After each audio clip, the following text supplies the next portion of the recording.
Good morning everyone, welcome back to the channel. तो आज के इस वीडियो में हम 9 मार्च के करंट अफेयर डिस्कस करेंगे। स्टार्ट करते हैं। पहला क्वेश्चन है, हु इनिशिएटेड द चलो इंडिया ग्लोबल डायस्पोरा कैंपेन। इसको इनिशिएट किया है हमारे प्रधानमंत्री नरेंद्र मोदी ने। बांग्लादेश में इस इनिशिएटिव को लॉन्च किया गया है और ये पार्ट है of a global initiative by PM Modi to promote tourism. नाम है इसका Chalo India global diaspora campaign. Next देखते हैं, नेशनल न्यूज़ रिवाइज कर लेते हैं। यहाँ पर इंडिया का पहला under water metro service inaugurate किया गया पीएम मोदी के द्वारा। प्रधानमंत्री मोदी ने इनॉग्रेट किया है सुदर्शन सेतु को, कंट्री का लॉन्गेस्ट केबल स्टेड ब्रिज है 2.32 किलोमीटर का, और ये ओखा में मेनलैंड को बेट द्वारका से कनेक्ट करने का काम करता है। EPFO at its 235th meeting increased the interest rate for the financial year 23-24 to touch 8.25%। Indian navy ने 2024 का साल ईयर ऑफ नेवल सिविलियंस के तौर पर डिक्लेयर किया है। पीएम मोदी ने फाउंडेशन स्टोन रखी है कालकी धाम टेम्पल की यूपी में। इंडिया का पहला helicopter emergency medical service start किया गया उत्तराखंड से। ये सर्विस प्रोजेक्ट संजीवनी के तहत ऑपरेट की जाएगी और एम्स ऋषिकेश में इसको स्टेशन किया गया है। उत्तराखंड बना है पहला state to pass bill on uniform civil code bill. Next question है, which country has agreed to trade with India in rupees. तो ये कंट्री है इंडोनेशिया, ऑप्शन डी करेक्ट है। ऑब्जेक्टिव है इसका foster INR and IDR use in cross border transaction. हमारी जो currency है दोनों कंट्रीज़ की, उनको हम क्रॉस बॉर्डर ट्रांजैक्शन में यूज़ करें, ये इसका ऑब्जेक्टिव है। इसके लिए MOU साइन किया गया है दोनों कंट्रीज़ के रिजर्व बैंक के बीच में। कैपिटल है इंडोनेशिया की जकार्ता। इंडोनेशिया की नई कैपिटल नूसंतारा बन जाएगी। करेंसी यहाँ की रुपया है और प्रेसिडेंट है प्रबोवो सुबियन। अगला क्वेश्चन है, who became the first Indian industry leader to receive the IAA golden compass award at the 45th IAA world congress. पहले इंडियन इंडस्ट्री लीडर बने हैं जिन्हें ये अवार्ड मिला है, ये है श्रीनिवासन के स्वामी। ऑप्शन ए करेक्ट है। ये RK स्वामी लिमिटेड के CMD हैं और इन्हें IAA गोल्डन कंपास अवार्ड दिया गया है इस वर्ल्ड कांग्रेस में। IAA का मतलब क्या है? इंटरनेशनल एडवर्टाइजिंग एसोसिएशन, और ये अवार्ड दिया जाता है for the contribution to marketing, advertising and media on the world stage. और पहली बार ये अवार्ड इंडियन को दिया गया, इंडियन इंडस्ट्री लीडर को दिया गया है। रिसेंट अवार्ड यहाँ देख लेते हैं। Outstanding business women of the year Bina Modi को अवार्ड ये दिया गया है। Mahagaurav 2024 award by Maharashtra government Nikhil Wagh को मिला है। Lifetime award by SJFI and DSJA PT Usha को दिया गया। WHO Nelson Mandela award for health promotion ये मिला है निमहंस को। Innovative technology development award REC limited को दिया गया है।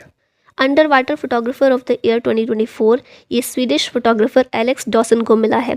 Wildlife photographer of the year people's choice award polar bear asleep on an iceberg इस फोटोग्राफ को दिया गया है। GD Birla award for scientific research professor Aditi Sen De को मिला है। लता मंगेशकर अवार्ड सुरेश वडकर को दिया गया। MS Swaminathan award BR Kamboj को मिला है। Assam Vaibhav award former CGI Ranjan Gogoi को दिया गया है।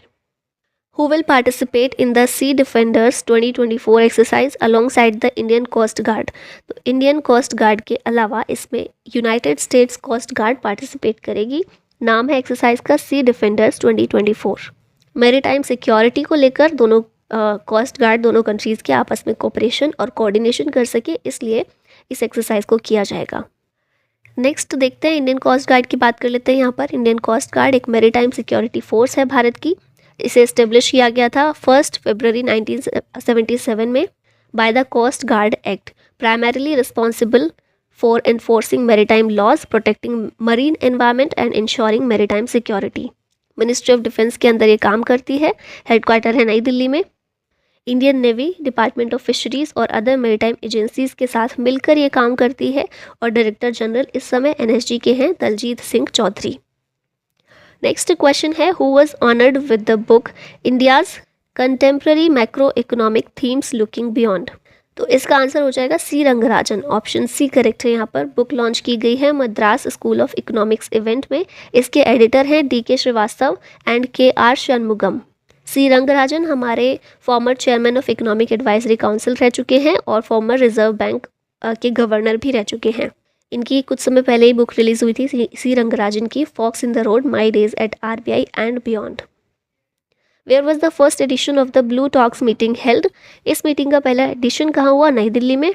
मिनिस्ट्री ऑफ अर्थ साइंसेज ने इसको होस्ट किया, co partnered by the embassy of France and embassy of Costa Rica in India, jointly co chaired by the secretary of ministry of earth sciences doctor M Ravichandran, ambassador of France to India, और Costa Rica charge d'affaires. मतलब simply याद रखिएगा, France की embassy और Costa Rica की embassy के साथ मिलकर मिनिस्ट्री ऑफ अर्थ साइंसेज ने ब्लू टॉक्स को होस्ट किया है, ऑर्गेनाइज किया है, ठीक है। और इसमें जो डिस्कशंस थे वो फोकस किए गए on ocean health and governance. कहाँ पर हुई है? पहला एडिशन था इसका दिल्ली में हुआ। रिसेंट इवेंट्स यहाँ देख लेते हैं। 11th world government summit Dubai में हुई, UAE में। थीम थी इसकी shaping future governments. 7th Indian ocean conference Perth Australia में हुई, थीम थी towards a stable and sustainable Indian ocean. 13th ministerial conference of the world trade organization Abu Dhabi UAE में हुई।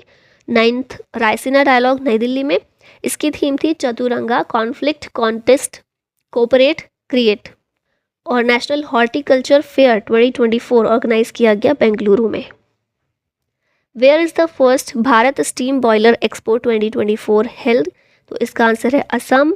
पर्पस क्या है इसका? To promote growth and efficiency in industries utilising steam boilers. और ये सारे ऑर्गेनाइजर्स हैं जो याद रखने इंपॉर्टेंट नहीं है।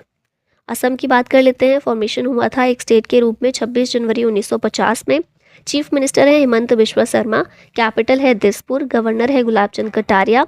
स्टेट बर्ड असम की है white winged duck. State animal है इंडियन राइनो। स्टेट ट्री है होलोंग। और Assam has had a legislature since 1937, ठीक है। स्टेट के रूप में 1950 में फॉर्म हुआ था, लेकिन 1937 से ही इसके पास एक लेजिस्लेचर है। और रिसेंटली असम का मंजूली मास्क एंड मैन्यूस्क्रिप्ट पेंटिंग, इन्हें GI टैग दिया गया है। तो याद रखिएगा ये दोनों प्रोडक्ट कहाँ के हैं? असम के हैं। Which countries are jointly hosting the ICC T20 world cup 2024? तो इनको वेस्ट इंडीज़ और यूनाइटेड स्टेट्स ये दोनों मिलकर होस्ट कर रहे हैं। जून में ये T20 वर्ल्ड कप स्टार्ट होने वाला है। 20 टीम्स पार्टिसिपेट करेंगी इसमें और 55 मैचेस खेले जाएंगे। ICC की यहाँ बात कर लेते हैं। स्टेब्लिश हुआ था ये 15 जून 1909 को। हेडक्वार्टर है दुबई UAE में। मेंबरशिप देखें तो 106 मेंबर कंट्रीज़ हैं जो इसकी मेंबर्स हैं। Earlier it was known as imperial cricket and international cricket conference. Chairman है Greg Barclay. ICC world cup 2023 का जो हुआ ऑस्ट्रेलिया उसमें जीता, इंडिया इसमें रनर अप था। When is international women's day celebrated? 8 March को सेलिब्रेट किया जाता है ये 2024 में। अभी हमने सेलिब्रेट किया कल ही के दिन। थीम इस बार की रखी गई invest in women, accelerate progress. पहली बार ये 8 मार्च 1911 को मनाया गया था। Officially recognised by the United Nation in 1977। Women's rights और जेंडर इक्वालिटी के लिए अवेयरनेस फैलाने के लिए इसको मनाया जाता है। यहाँ पर वुमेन और गर्ल्स से रिलेटेड जो डेज़ हैं उनको देख लेते हैं। 11 फरवरी को होता है international day for girls and women in science. 13 फरवरी को नेशनल वुमेंस डे। 8 मार्च को international women's day. National girl child day होता है 24 जनवरी को। इंटरनेशनल गर्ल चाइल्ड डे होता है 11 अक्टूबर। और 25 नवंबर को होता है international day for the elimination of violence against women. Where is India's first green hydrogen plant in the stainless steel sector located?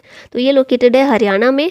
Jyotiraditya Scindia union steel minister हमारे जो हैं उन्होंने वर्चुअली इसको इनॉग्रेट किया है। इंडिया का पहला ग्रीन हाइड्रोजन प्लांट हरियाणा।